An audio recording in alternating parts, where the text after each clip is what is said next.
No mundo existem muitos países fascinantes que tiram o fôlego do visitante. Mas o Egito tem um sabor especial, principalmente por causa da sua relação com as histórias da Bíblia Sagrada. Mas certamente há algo além disso.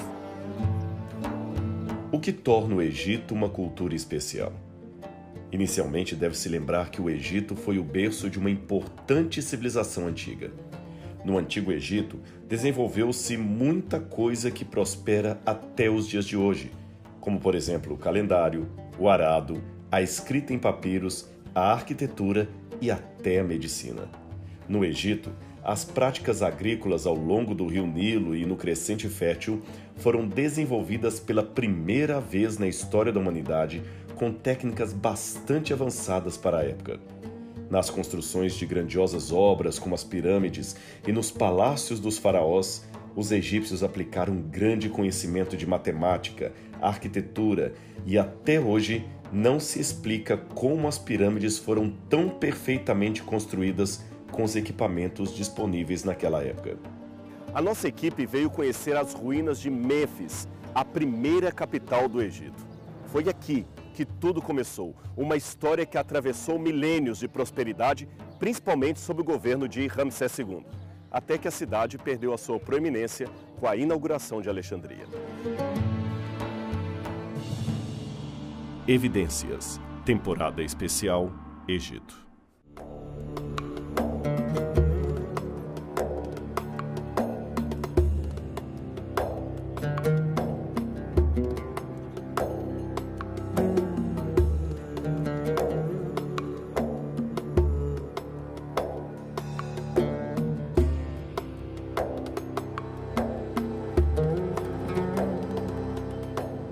A cidade de Mênfis foi a primeira capital do Egito. Não sobrou muita coisa para se ver hoje, mas também ela foi capital daqui em 3100 a.C., ou seja, há mais de 5.000 anos. Parte da cidade acabou sendo usada na construção de casas, prédios e até mesquitas. Mas essas ruínas ainda têm muita história para contar. Segundo uma tradição contada pelo historiador grego Heródoto, Mênfis foi fundada por um governante chamado Mênes, que seria o primeiro rei do Egito. No entanto, não se encontrou nenhuma evidência histórica desse suposto fundador da primeira dinastia dos governantes locais. De fato, considerando que a primeira dinastia é normalmente datada em 3100 a.C., ou seja, há mais de 5.000 anos, seria difícil ter muita coisa em pé até nossos dias. De qualquer modo, não há por que negar que aqui tenha sido a primeira capital do Egito depois da unificação do Alto e Baixo Egito. Mas a fração do que podemos ver de Mênfis está localizada principalmente em torno da pequena aldeia de Mit-Rahina. A localização geográfica de Mênfis era ideal para fazer dela a capital do Nilo. Situada apenas a poucos quilômetros ao sul do ápice do delta, quer dizer, do ponto em que o rio Nilo se divide nos seus braços, ela podia exercer controle não somente sobre a região do delta ao norte, mas também sobre o tráfego no Nilo. A localização da cidade de Mênfis era também muito estratégica. Só para você ter uma noção, aqui a leste tinha a proteção das montanhas e do deserto. E a oeste tinha a proteção do Nilo e do Vale dos Mortos, que, segundo a crença da época, também era uma forma de proteger a cidade. Mênfis também ficava na encruzilhada entre o Alto e o Baixo Egito. Por isso, ela detinha a chave de organização e administração de todo o território. Na verdade, até a atual cidade de Cairo também está perto daqui, a uns 20 quilômetros mais ou menos de onde nós estamos.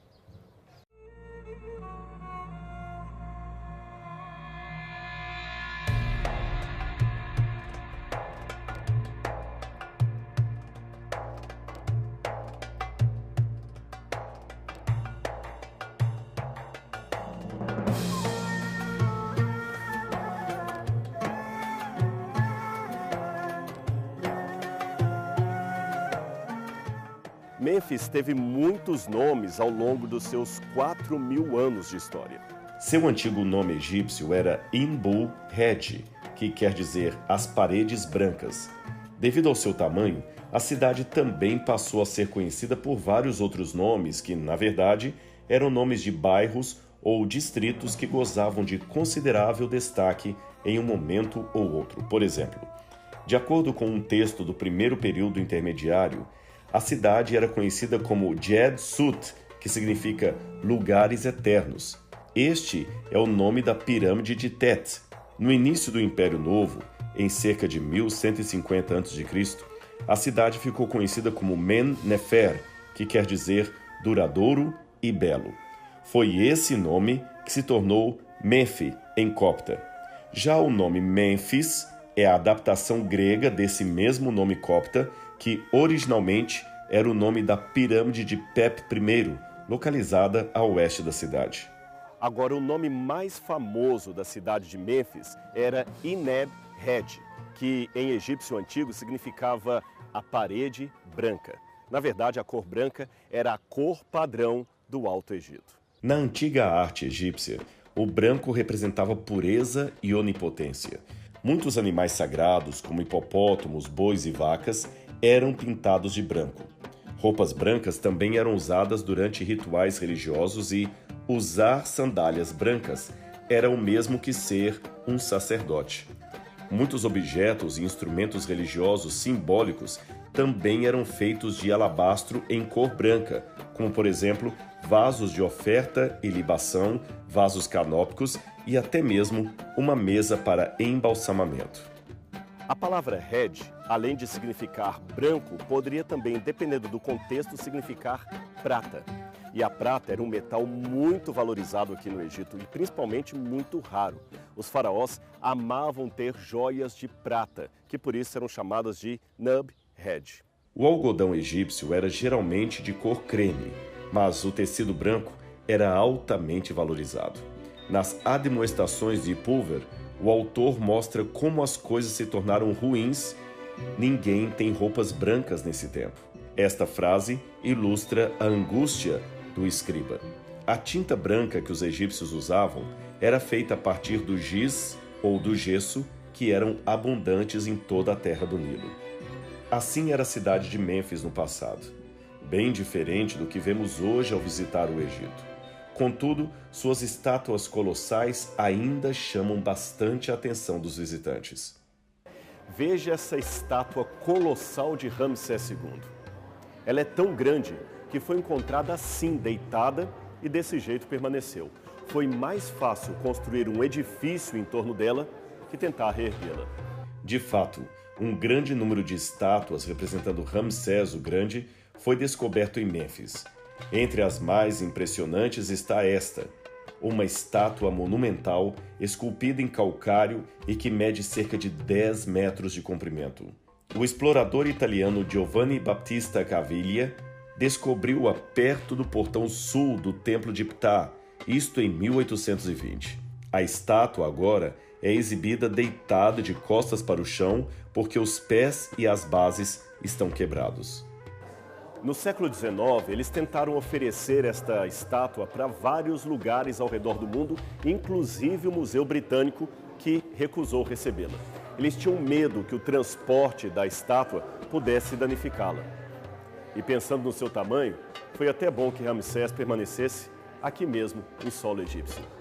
O museu que atualmente abriga a estátua foi construído especificamente para protegê-la.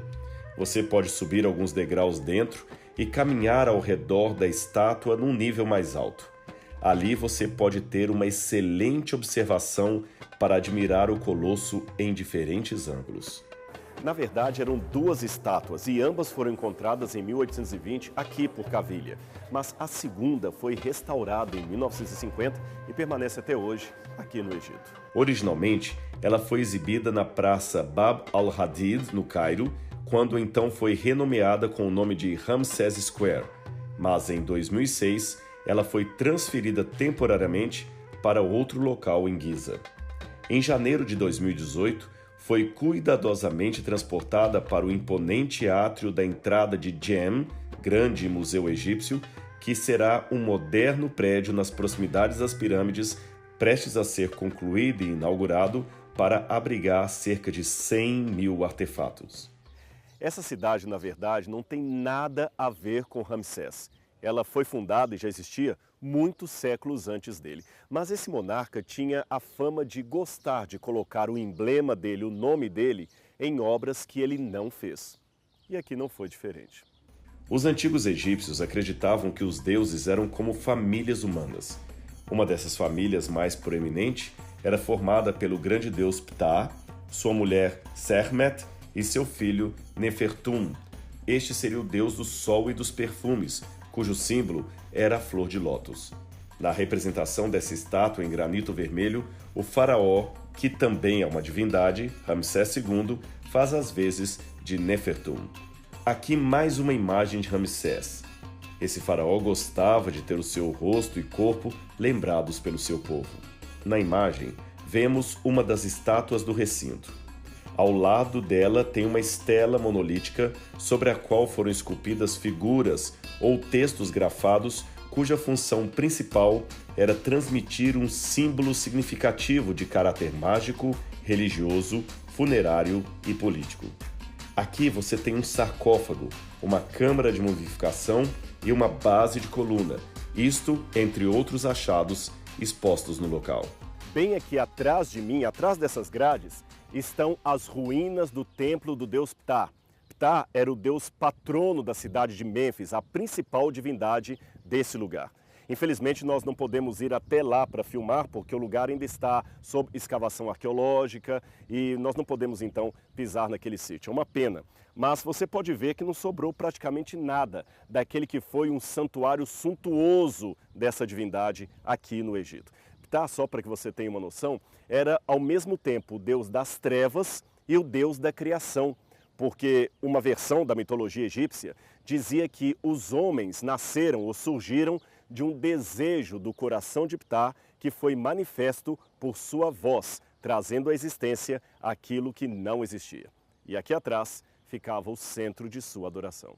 Na mitologia egípcia, Ptah era o deus criador e divindade patrona da cidade de Mênfis. Era chamado de o pai de todos os deuses. Ptah era também o deus egípcio que tinha criado os espíritos, ou Aká, dos outros deuses, e também do mundo e de suas criaturas. A teologia de Mênfis é a própria teologia da cidade. Era por isto que a cidade era também chamada de Ta-Tenen, ou colina primordial. Por essa razão, foi-lhe dado o nome de Ptah, que significa Deus Criador, e foi considerado, a meias com a deusa menfita Sokar, o patrono dos artífices e de todos aqueles que criam objetos. Sokar inspirava e protegia os que trabalhavam o metal, e Ptah, os que trabalhavam a pedra. Ao contrário de Seker, outro deus construtor, Ptah está associado às obras de pedra. Apis, o deus que os hebreus adoraram aos pés do Sinai, era, para os egípcios, o guardador de seus oráculos. Importante centro de peregrinação, o grande templo de Ptah era uma das estruturas mais proeminentes da cidade de Mênfis. Ele cobria uma área enorme que passou a ser ocupada pela lavoura dos camponeses que viviam na região.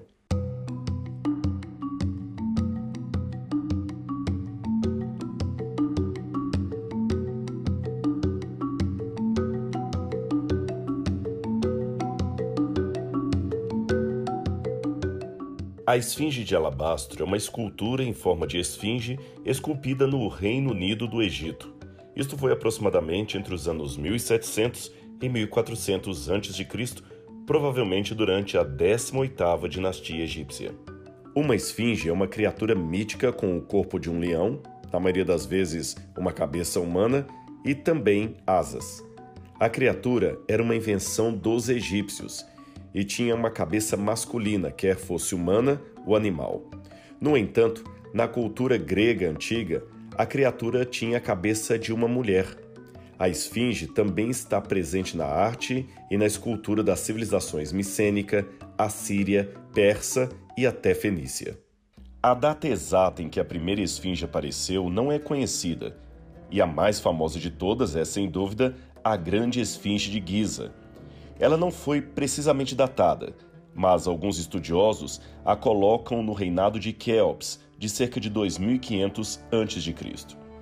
Há uma história que na 18ª dinastia, Tutmosis IV, quando ainda era um mero príncipe, saiu em uma expedição de caça e adormeceu à sombra da esfinge. Enquanto dormia, ele sonhou que a própria esfinge aparecera para ele e lhe prometera que o tornaria rei do Egito se ele limpasse as areias que se acumularam ao redor de seus pés. Depois disto, ele de fato se tornou faraó. No reinado de Quefren, as esfinges se tornaram mais e mais difundidas e geralmente eram colocadas como guardas fora dos templos, das tumbas e dos monumentos funerários. A esfinge foi originalmente localizada ao lado de um colosso de Ramsés II, no flanco sul do grande templo de Ptah. Infelizmente, a falta de inscrições não nos permite saber qual o faraó representado por esta estátua de alabastro. Alguns pensam que poderia ser o faraó Amenhotep II, Amenhotep III, Hatshepsut ou até Sete I, o pai de Ramsés. Como eu disse, é um mistério a identidade de qual o faraó representado por essa estátua. Mas é curioso que o alabastro, a pedra da qual ela foi feita, é mencionado no Novo Testamento, no episódio em que Jesus é ungido com um perfume muito precioso de nardo num vidro de alabastro. Aliás, não é apenas isto que tem relação com a Bíblia Sagrada. A Bíblia menciona várias vezes a cidade de Mênfis. Você sabia? Em Oséias 9, verso 6, a cidade de Mênfis é mencionada no texto hebraico, e assim está traduzida na maioria das versões em português. Em outros textos, porém, ela é chamada pela palavra Nof, que é o nome para Mênfis em hebraico. Também em sentido político, Mênfis tinha grande destaque, em especial durante o período em que os egiptólogos chamam de Antigo Império até ao Médio Império. A maioria dos historiadores acredita que a sede do governo das primeiras dinastias era em Mênfis, embora talvez, por algum tempo, fosse mudada para Tebas, a bíblica cidade de No-Amon, que fica a uns 480 quilômetros mais ao sul. Pouca gente faz essa ligação, mas considerando a cronologia da vida de Abraão, Mênfis era a capital do Egito quando ele teve aquela experiência com Faraó registrada no livro do Gênesis.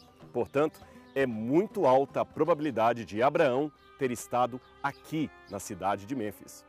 A evidência bíblica parece indicar que durante o tempo em que os israelitas passaram no Egito, a capital do país se encontrava no Baixo Egito Setentrional, com acesso razoavelmente fácil à terra de Gósen, onde os israelitas moravam. Isto você pode ver em Gênesis 47, 1 e 2. O encontro de Moisés com Faraó à beira do rio Nilo parece favorecer a ideia de que a capital era de fato aqui em Mênfis, pois o Nilo se divide em diversos braços ao chegar ao delta, e isto está de acordo com o Êxodo capítulo 7, verso 15. Mênfis também é mencionada por causa da sua hegemonia religiosa sobre os egípcios no 8º século a.C.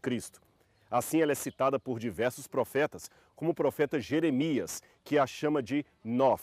Nof seria, na Bíblia, a cidade de Mênfis dos egípcios.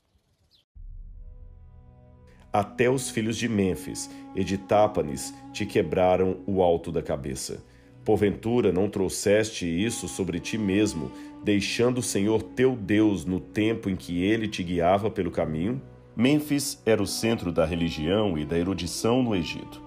Mas lá pelo 8º século a.C., Isaías predisse que a propalada sabedoria dos príncipes, talvez dos príncipes sacerdotes da cidade de Mênfis, falharia e que o Egito seria desencaminhado. Talvez seria interessante ver mais uma vez a profecia na qual Isaías chama a cidade de Nof. Ele escreveu: Loucos tornaram-se os príncipes de Zoan, enganados estão os príncipes de Nof. Eles fizeram errar o Egito, aqueles que são a pedra de esquina das suas tribos. Isaías 19, verso 13. Encontraram-se em Mênfis vários movimentos do reinado do rei etíope Tiraca sobre o Egito. Embora Tiraca conseguisse sobreviver ao seu encontro com o rei assírio Senaqueribe em Canaã, isto em 732 a.C., o filho de Sinaqueribe, Esar-Adon, mais tarde, destroçou o exército egípcio, obrigando-o a retirar-se para Mênfis. O registro do próprio Esar-Adon a respeito do conflito parece muito claro.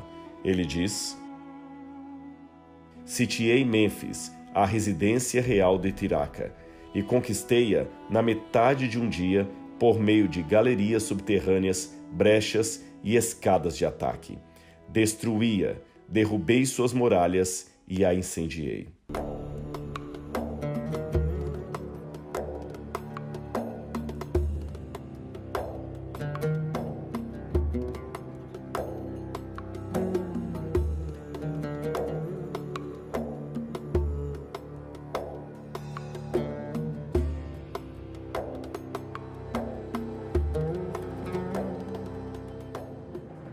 É curioso saber que cada pedaço de pedra que está aqui conta uma história que aconteceu milhares de anos atrás. E que essa história é encontrada também em alguns detalhes no relato bíblico.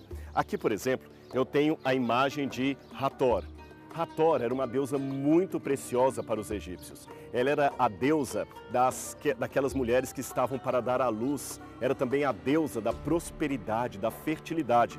E ela tinha o formato de uma vaca. Por isso que você pode olhar aqui, apesar da imagem estar bem desgastada, é uma mulher, o rosto de uma mulher, com orelhas de vaca. Em algumas ocasiões, ela aparece como sendo uma vaca inteira. Agora você vê a relação disto com o texto bíblico. Na história de José do Egito, há um sonho de Faraó, onde vacas gordas aparecem junto com vacas magras, representando a fartura e a escassez no Egito. Logo, Deus usou, naquele momento, uma imagem que os contemporâneos poderiam muito bem entender. Pelo que parece, poucos anos depois, as forças egípcias retomaram Mênfis, massacrando a guarnição assíria. Mas Assurbanipal, filho de Esar-Adon, marchou contra o Egito e expulsou os governantes de Mênfis, impelindo-os de volta Nilo acima. Quando a Assíria passou a declinar, em fins do 7º século a.C., Mênfis voltou a estar sob pleno governo egípcio. Depois que o rei babilônio Nabucodonosor desolou Judá em 607 a.C., refugiados judeus fugiram para o Egito, passando a morar em Mênfis e também em outras cidades da redondeza. Deus, por meio de seus profetas Jeremias e Ezequiel, condenou-os ao desastre e predisse que Nabucodonosor aplicaria ao Egito um golpe devastador, devendo Mênfis, ou Nof, sofrer a plena força do ataque. Mênfis estava entre as principais cidades sagradas do Antigo Egito, ao lado da vizinha Om, que seria Heliópolis. Especialmente importantes eram os santuários dedicados ao deus Ptah e ao touro sagrado Apis. O deus Ptah, segundo a teologia menfita, aquela que era elaborada pelos sacerdotes de Mênfis, seria o criador, compartilhando esta distinção com outros deuses tais como Tot, Ra e Osíris. As suas atividades mitológicas aparentemente eram modeladas segundo o papel realmente desempenhado pelo faraó nos assuntos humanos. Historiadores clássicos descrevem o templo de Ptah em Mênfis como periodicamente ampliado e embelezado. Ele era adornado por enormes estátuas. O touro Apis, um touro vivo especialmente marcado, era mantido em Mênfis e adorado como encarnação do deus Osíris, embora em certas lendas também seja relacionado com o deus Ptah. Na sua morte, realizava-se luto público e fazia-se um impressionante sepultamento do touro na vizinha Sácara. No século XIX, quando se abriu ali o túmulo, os pesquisadores descobriram os corpos embalsamados de mais de 60 touros e vacas. A escolha de um novo touro, Apis, e a sua entronização em Mênfis eram uma cerimônia igualmente suntuosa. Esta adoração talvez tenha influenciado os israelitas rebeldes em sua ideia de adorar a Deus por meio de um bezerro de ouro. A adoração da deusa estrangeira Astarte também tinha destaque em Mênfis. Ali havia templos dedicados a deuses e deusas egípcias como Hathor, Amon, Imhotep, Ísis, Osíris, Socar, Anubis e outros. Toda essa série de divindades antigas ou de deidades e seus ídolos haviam de ser destruídos por julgamento divino. A evidência da importância de Mênfis no passado pode ser vista nas várias áreas de sepultamento perto do antigo lugar, áreas que contêm umas 20 pirâmides ou túmulos monumentais de reis, príncipes e membros da monarquia. Como você pode ver, a arqueologia vive de fragmentos de história. Infelizmente, não temos uma evidência para cada página ou cada capítulo da antiguidade. Mas, felizmente, parte, pelo menos, desta história está sendo preservada. Por exemplo, as ruínas daqui da cidade de Mênfis já são parte do patrimônio da humanidade desde 1979. E a arqueologia agradece.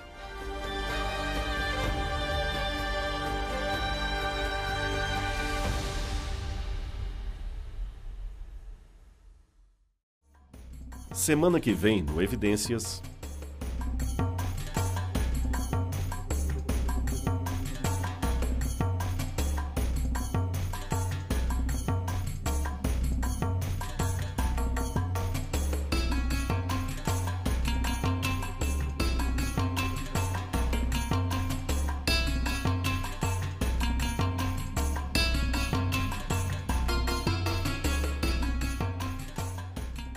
Nossa equipe foi até o Cairo conhecer como era a antiga fabricação do papiro, a mais antiga e importante forma de se fazer papel conhecida pela humanidade. Uma invenção que realmente revolucionou a história e ainda influencia até os dias de hoje.